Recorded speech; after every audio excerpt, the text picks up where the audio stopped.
მოხარული ვარ ყველა ჩემს გამომწერს მივესალმო, რომელიც უკვე შეგვიძლია ვიზეიმოთ, დავისხათ, მართალია მე არ ვზვამ, წყალს თუ დავლევ. მილიონს მიაღწია. წარმოგიდგენიათ? მილიონი გამომწერი. თუმცა პრინციპში რასაც ვამბობ, პოსტსაბჭოთა ქვეყნებიდან ადამიანთა 90%-ისთვის სამწუხაროდ გაუგებარია. მაგრამ რადგან საბჭოთა კავშირში თითქმის 300 მილიონი ადამიანი იყო, ბევრი რუსულად საუბრობს. შესაბამისად, გამიგებს კიდეც. თუ ავიღებთ 300 მილიონის 10%-ს, 300 არა, 250, მაშინ 25 მილიონი ადამიანი მაინც გამიგებს. და თუ ამდენი ნამდვილად გაიგებს, მაშინ ისინი ერთ წელიწადში თავიანთ მეგობრებს და ამხანაგებს გაუზიარებენ და საქმეც გაკეთდება. მე ვსაუბრობ ადამიანის უფლებებზე. თუ როდის გახდება უკრაინა, რუსეთი და ყოფილი SSRK-ს ყველა სხვა ქვეყანა მდიდარი.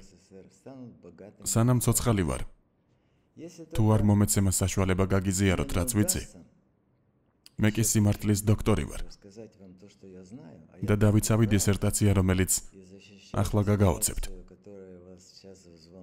მას ერქვა თანამდებობის პირის მიერ განსაკუთრებით დიდი ოდენობით ჩადენილი ქურდობის გამოძიება. ზოგადად რამდენად აქტუალურია. მართალია მაშინ სულ სხვა სახის ქურდობა იყო. იმ დროს მთელი ქვეყანა ჩუმად იპარავდა. ბევრი ფიქრობს, ეს არ არის ქურდობა, წვრილმანია. დივანი ქაღალდ სახლში მიათრევდა, ქარხნიდან კი კანჭს. ცოტა ხანი ქარხანაში ვმუშაობდი. ბრიგადა მთელი დღე ამ წეებს ვათვალიერებდით. რა ქარხანა იყო? რაღაც ტურბინების მგონი. ისინი არასოდეს ზიანდება. უზარმაზარი ამ წეები დგას. 1 საათის განმავლობაში ვიარეთ. ვუყურებდით მათ, რომ არავის თავზე არაფერი დაეცეს. და შემდეგ მთელი ბრიგადა საკეტებს აკეთებდა. უნიკალური საკეტებია. რადგან სხვას ასეც ვერ იპოვი. 100 გრამს დალევს და რაღაც ისეთ საკეთებს, რაც შეიძლება აუქციონზე გაიტანო. კარგი, დავივიწყოთ. უფლებების შესახებ. სანამ ხალხმა არ იცის, რა უფლებები აქვთ და ვინ არის სახელმწიფოში ბატონი, ისინი არასოდეს იცხოვრებენ ადამიანებივით.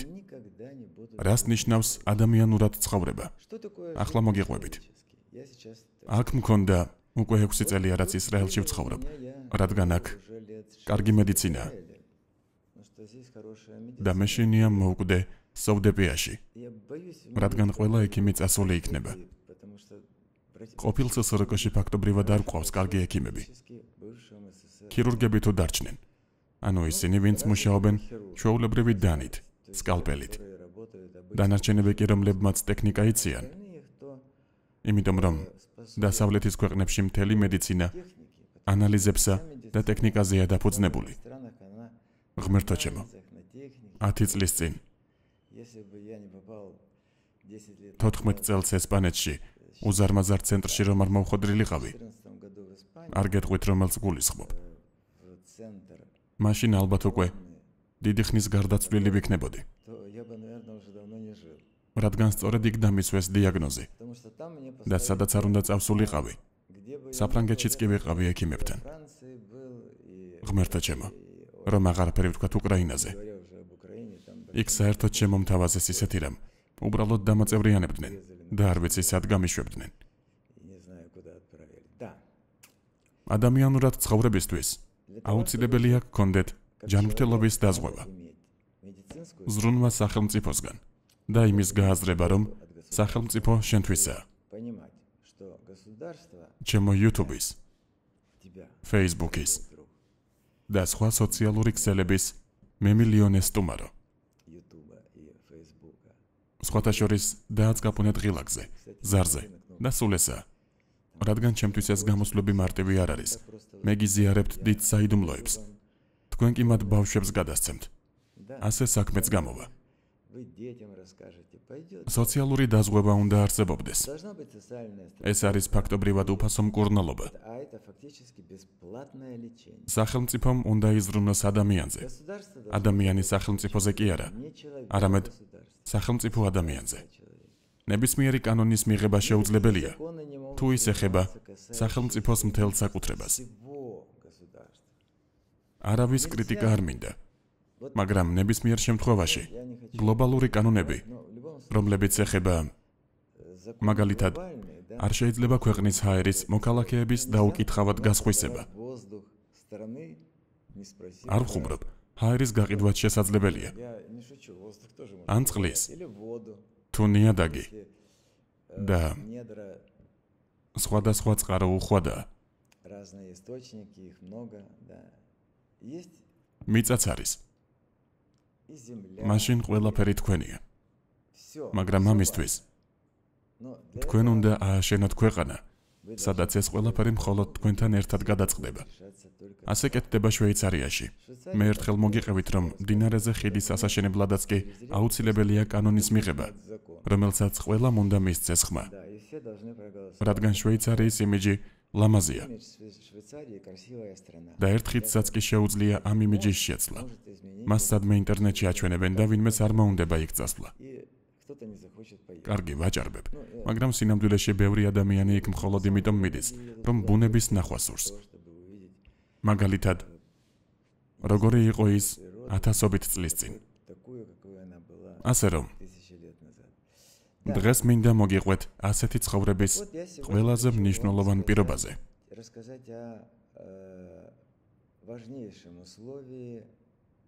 როდესაც ყველაფერს თავად ადამიანი, რიგითი ადამიანი წყვეტს.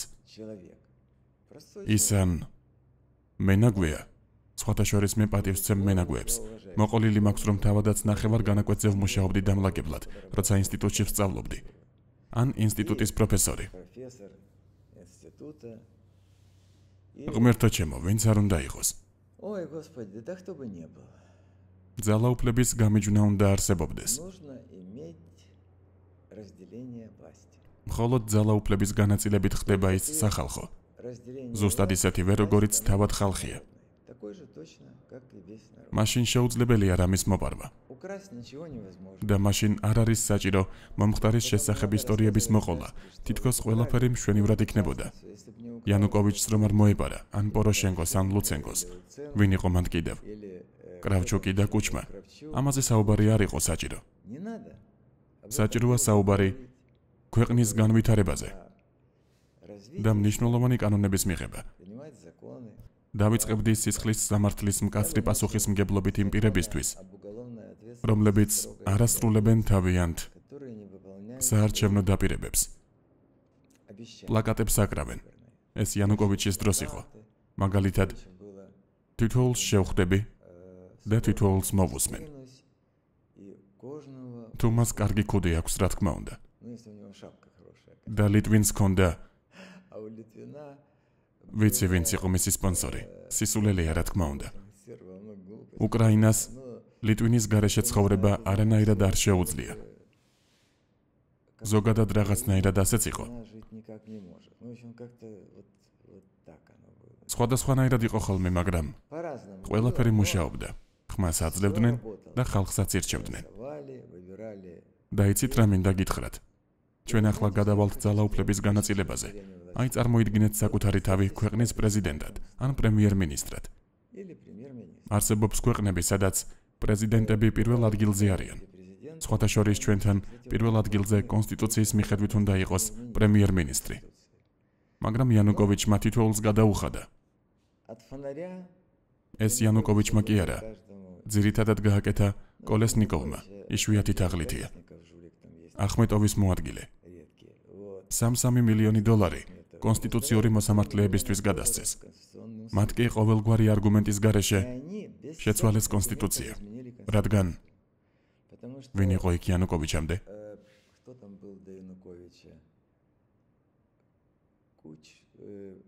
კარგი ადამიანი, იუშჩენკო. კონსტიტუციაში შენახულია ის, რაც მანამდე ეწერა. და რასაც მივეცი ხმა. და როდესაც კუჩმამ კონსტიტუცია შესთავაზა, ის თავისთვის პრემიერ-მინისტრს ამზადებდა და კონსტიტუციაში ნათლად იყო ნათქვამი, რომ პრემიერ-მინისტრი ქვეყნის პირველი სახეა. ასეა როგორც საქართველოში, ისე ბევრ სხვა ქვეყანაში, მაგალითად დიდ ბრიტანეთში. მაგრამ საკონსტიტუციო სასამართლოს მოსამართლეებმა სხვაგვარად გადაწყვიტეს. მათ თქვეს, არა, ჩვენ სხვაგვარად გვსურს. ამისთვის მათ ციხეში უნდა ამოეყოთ თავები, ამიტომ მინდა ხელისუფლების განაწილებაზე გესაუბროთ. როდესაც მათ ციხეში ჩასვამენ, კონსტიტუცია დაუბრუნდება თავის წინამდგომარეობას. მაგრამ ახლა ამაზე არ გავაგრძელებ და არც კი აქვს მნიშვნელობა ვინ არის სათავეში, პრემიერ-მინისტრი თუ პრეზიდენტი. წარმოიდგინეთ საკუთარი თავი ქვეყნის უმაღლესი თანამდებობის პირის ადგილას.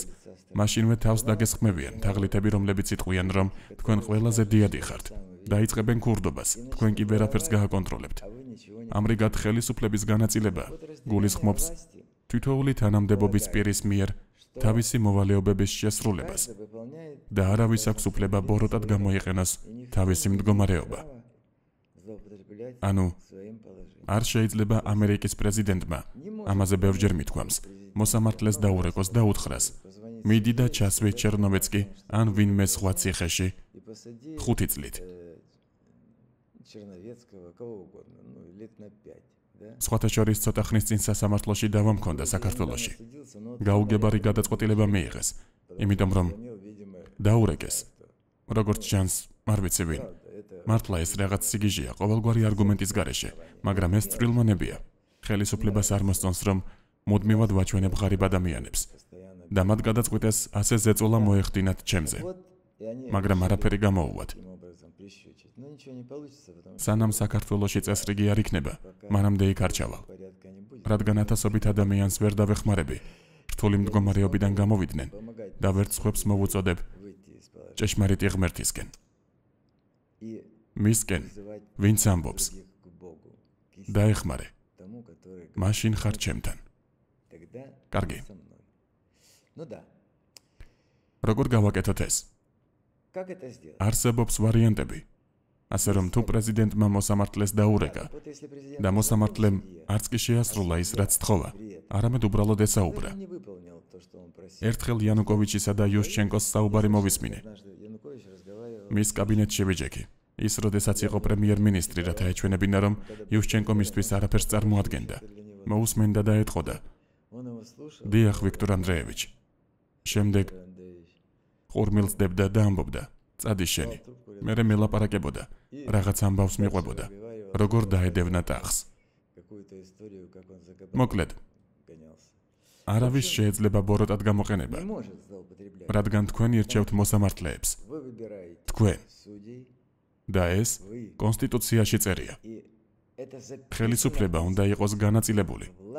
ზუსტად ამას ვამბობ მეც, რომ უნდა გაკეთდეს, რათა ძალაუფლება გადანაწილდეს. ასე რომ, თუ მოსამართლე არ დაურეკავს FBI-ს და არ ეტყვის, რომ პრეზიდენტმა დაურეკა, ის არაფერს გააკეთებს. შემდეგ კი მას ციხეში ჩასვამენ, რადგან ის უკვე დამნაშავეა. სწორედ ამიტომ თავად უნდა აირჩიო მოსამართლეები, ისევე როგორც პროკურორები. და არა აუცილებელი ამ ეტაპზეც კი, რომ მას რაღაც განსაკუთრებული განათლება ჰქონდეს. თქვენ აუცილებლად უნდა იცნობდეთ ამ ადამიანს. პირველი პერიოდი თქვენ უნდა მიიღოთ მონაწილეობა არჩევნებში და ყველაფერს, რასაც ის დაპირდა, უნდა გაეწიოს კონტროლი. საარჩევნო დაპირებების შეუსრულებლობისთვის სისხლის სამართლებრივი პასუხისმგებლობა იქნება დემოკრატიისა და სიმდიდრული ცხოვრებისკენ გადადგმული დიდი ნაბიჯი. გეტყვით, ბევრ თქვენგანს ესმის. აუცილებელია გადასახადის შემცირება. აუცილებელია შემცირება, მაგრამ არავის სწორს, რადგან მეტი რომ მოიპარონ, მეტი უნდა შემოვიდეს. თქვენი ფული. ბიუჯეტში ხომ თქვენი ფულია. და ამისთვის კიდევ უფრო მაღალი გადასახადებია საჭირო, რადგან ინვესტიციები არ შემოდის. წესრიგი არ არის, ინვესტიციებიც არ შემოდის. მაგრამ თუ ინვესტიციები არ შემოდის, გადასახადებიც არ იქნება. თუნდაც ნაკლები პროცენტით, მაგრამ კიდევ უფრო დიდი რაოდენობით. და ქვეყანა არ აყვავდება. ყველაფერი მარტივია. მაგრამ არავის სურს ამის გაკეთება. ეს თქვენ იცით, საკუთარი უფლებები კი არ იცით. და ამიტომ გავლენას პარლამენტზე ვერ მოახდენთ.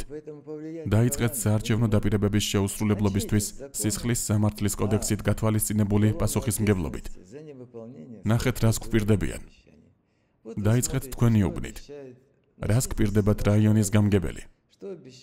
ის გვპირდება ლიფტის შეკეთებას რაღაც პერიოდის განმავლობაში, სახლის შეკეთებას, ბილიკების აშენებას, პანდუსების გაკეთებას. არაკეთებს. თქვენ დაუყოვნებლივ შეიტანთ საჩივარს თქვენ მიერ არჩეულ პროკურორთან. ეს სულაც არ არის დაბეზღება. ეს არის თქვენი პატრიოტული მოვალეობა. მას ჩასვამენ ციხეში. სულ ესა. ამის შემდეგ ის, ვისაც ენდომება ხელისუფლებაში მოსვლა, 100-ჯერ დაფიქრდება, ღირს თუ არა, რადგან ქურდობის უფლებას არ მოგცემენ. იქნებ სულაც არ ღირს. პირველ ეტაპზე სამწუხაროდ ბევრს ჩასვამენ, მაგრამ ეს სხვა საკითხია. გირჩევთ გახსნათ Google და ნახოთ როგორ არის მთავრობა მოწყობილი იმავე შვეიცარიაში. ჩვენ შეგვიძლია ვიყოთ შვეიცარია. ჩვენ ევროპელები ვართ. უკრაინელები ევროპელები არიან. მოსკალები კი არა. ამაში აბსოლუტურად დარწმუნებული ვარ. და მაინც ყველა უკრაინელი არ არის ევროპელი. მე ყოველთვის მაგალითი მომყავს. ერთმა მომწერა. მე კი არ მინდა. როდესაც ადამიანს ტვინი არ აქვს, მაშინ ის მეფესავით ამბობს ჩვენ. მას ვინ ხარ? სავარაუდოდ სადმე კოლმეურნეობაში საქმიანობ. რადგან ასეთ რაღაცებს მეუბნები. ის მწერს, რას გვასწავლით? შვეიცარია, მაგრამ ჩვენ არ გვინდა ისევ ცხოვრობდეთ როგორც შვეიცარიაში. ჩვენ გვინდა ვიცხოვროთ როგორც უკრაინელებმა. ანუ ის საკუთარ თავს მეიჩნევს უკრაინელად და ის ფაქტი, რომ ის უბრალოდ რაიმე სახის უფრო მნიშვნელოვან სამუშაოს ასრულებს და ესეც ხაზგასასმელია, ყველა სამუშაო მნიშვნელოვანია, მაგრამ ის ფიქრობს, რომ ეს არის უკრაინა. მაგრამ ასე არ არის. უკრაინა ან ევროპა გახდება, ან შეიძლება რაღაც ცუდი მოხდეს. რადგან სადაც არ არის ევროპული წესრიგი, იქ ყოველთვის არის ომები, იქ ყოველთვის არის პრობლემები, შიმშილი და გაჭირვებული ბავშვები და ყველაფერი, რაც მე ვიცი. მაგრამ თქვენ არ იცით. რადგან 30 წელზე მეტია ქველმოქმედებით ვარ დაკავებული, პირადად მე. მაშასე ჩვენ ვაკონტროლებთ თითოეული თანამდებობის პირის თითოეულ დაპირებას. ეს პირველია, რაც მე მინდა ვთქვა. თუ მოიტყუა, ან ვისი დაპირებაც არ შეესაბამება კონსტიტუციას, ჩვენ მას ხმას არ ვაძლევთ. და მეორე ვარიანტი. ერთხელ შვეიცარიაში ჩასვლის შემდეგ საავადმყოფოში ვმკურნალობდი და ბებოდა ვინახე, რომელიც დადიოდა და იწერდა იმ ადგილებში გაჩერებული მანქანების ნომრებს, რომლებიც შეზღუდული შესაძლებლობების მქონე ადამიანებს, ანუ ეტლით მოსარგებლეებს ეკუთვნოდა. გავიფიქრე, რა შაპოკლაკია, ენის მიმტანი. შემდეგ კიდევ ბევრი სხვადასხვა შემთხვევის მომსწრე გავხდი. მოყოლილი მაქვს, რომ ერთ დღეს მანქანით მოვდიოდი. გზაზე 3 ზოლი და ბოლოში შუქნიშანი იყო. მარჯვნივ, მარცხნივ და პირდაპირ. წინ მანქანების კილომეტრნახევრიანი რიგი იდგა. მარცხნივ, მარჯვნივ კი არც ერთი მანქანა არ იყო. უკრაინაში ან საქართველოში როგორ მოიქცეოდნენ. აიღებდა, სხვა ზოლში გადავიდოდა, სწრაფად გაუჩინარდებოდა და მორჩა. ჩემს მძღოლს ვუთხარი. მძღოლს კი არა, მეგობარს. არ მახსოვს ის უკრაინიდან იყო თუ სომხეთიდან. ეს დიდი ხნის წინ იყო. ვეუბნები მისმინე. კარგი, რას ვდგავართ? ეს დროის ფუჭად კარგვაა. ჩვენ სადღაც კლინიკაში მივდიოდით. ვეუბნები, მიდი, ერთ-ერთ ზოლზე გადადი. თუ დაგაჯარიმებენ, გადავიხდი. ყველგან ვიდეო კამერები იყო დამონტაჟებული. ის ამბობს, არა, ცუდადაა საქმე. 300-დან 90% იმ მანქანებისა, რომლებიც პირდაპირაა გაჩერებული, დაუყოვნებლივ დარეკავენ პოლიციაში და შეატყობინებენ, რომ მანქანა ასეთი და ასეთი ნომრით მარჯვნივ გადავიდა ზოლზე. ან მარცხნივ. ვეკითხები, ისინი ინფორმატორები არიან? ის კი პასუხობს, არაფერი გესმის. სახელმწიფოში წესრიგი სწორედ ამაშია. თუ თქვენ თვითონ არ გსურთ წესრიგი და არ გესმით, რომ ეს ენის მიტანა კი არ არის. როდესაც ნაძირალა მანქანას შუა ქუჩაში აჩერებს და სასტრაფო დახმარების მანქანას ეზოში შესვლა ან გავლა არ შეუძლია საავადმყოფოში. პოლიციას ნუ დაურეკავ, უბრალოდ თუ სახეში დაარტყამ, არაფერი შეიცვლება. პატრიოტი უნდა იყო. პატრიოტიზმი კი დასმენას არ ნიშნავს. თქვენ არ ყვებით ზღაპრებს, არც ცილს წამებთ სხვას, ან როგორც საბჭოთა კავშირის დროს ყველას განსაკუთრებით მწერლებს უყვარდათ ერთმანეთზე უსიამოვნო რაღაცების წერა. გერმანიაში 10-დან 8 ადამიანი დამსმენი იყო. არ ვიცი უკრაინაში როგორაა, იმიტომ რომ კგბ მალავს ამ ინფორმაციას. ზოგადად სპეცსამსახურები უამრავ ინფორმაციას მალავენ, რომელიც ხელმისაწვდომი უნდა იყოს ადამიანებისთვის. მერის პოსტზე ყოფნისას ვერ ვარკვევდი ვინ იყვნენ ჩემი მშობლები, ვინ იყვნენ ჩემი მშობლების წინაპრები. დავივიწყოთ. თქვენ პატრიოტები უნდა იყოთ. ვიღაცას ცემენ, დაეხმარეთ, მაგრამ ამავდროულად დარეკეთ პოლიციაში. პოლიცია. მაგრამ პოლიცია აუცილებლად უნდა იყოს სამართლიანი. რა არის ამისთვის საჭირო? პირველ რიგში ყველამ უნდა დავიწყოთ და პრინციპულობა გამოვიჩინოთ. როდესაც შენ საგზაო პოლიციის თანამშრომელი ან სხვა პირი გაჩერებთ, თქვენგან გრთამს ითხოვს. პირდაპირ უთხარით. შენ კრიმინალი ხარ. და მე აუცილებლად მოვყვები შენზე. არ მოგცემ გრთამს. კი, სირთულე ისაა, რომ დაარღვიე. ის შენ რაღაც ცუდს გაგიკეთებს. მაგრამ თუ მასზე დაწერ, რომ მან ფული მოგთხოვა, ერთხელ არ დაიჯერებენ, მეორედ კი მას გააგდებენ. თქვენი საქმეა ქვეყნის გასუფთავება მეკრთამეებისგან. თუ იცით, რომ მინისტრი 17 გრივნად ყიდულობს კვერცხებს და არავის ეუბნებით, საკუთარ ქვეყანას ღუპავთ. რადგან დიახ, თქვენ ეს იცით. სისტემა მუშაობს ისე, რომ ბიუჯეტიდან და ეს არის თქვენი ფული, ამას უნდა ხვდებოდეთ. ირიცხება თანხები. არადა უკრაინაში, როგორც ყოფილი საბჭოთა კავშირის ყველა ქვეყანაში, ისეთი მდიდარი ხალხი თითქმის არ არსებობს. ოლიგარქებს გულისხმობ. თორემ არსებობენ მდიდრები, რომლებიც ასეთები გახდნენ ბიუჯეტიდან თქვენი ფულის წაღების გარეშე. ამის გაკეთება მარტივია. მინისტრი მეკრთამეა, მას ოლიგარქი $10,000 აძლევს და იღებს $1,000,000 ღირებულების პროდუქციას. მე საერთოდ არ ვაჭარბებ ციფრებს. სინამდვილეში მეტსაც იღებენ. ანამ მინისტრს თავის წილში იღებს. სახელმწიფოსთან თანამშრომლობა უნდა ისწავლოთ. და პირველი რაც ვთქვი, ყველაზე მნიშვნელოვანი არის კონტროლი, კანონის მიღება. ყურადღებით წავიკითხე კონსტიტუცია, სხვათა შორის სწორედ ეს განასხვავებს ჩვენს კონსტიტუციას, ყველა სხვა პოსტსაბჭოთა ქვეყნისგან. ბრავო! მე ვამბობ დიდება უკრაინას, იმიტომ რომ სულ მცირე ეს მათი სასჯერ შეცვალეს, მაგრამ მაინც რაღაც დატოვეს. 25,000 ხელმოწერა. მათი გაფორმება მარტივია. იპოვეთ ვინმე, ვინც იქნება პროცესის სათავეში. ამისთვის ხნიერი ვარ და შეაგროვეთ ხელმოწერები. შემდეგ გაუგზავნეთ ისინი პრეზიდენტს.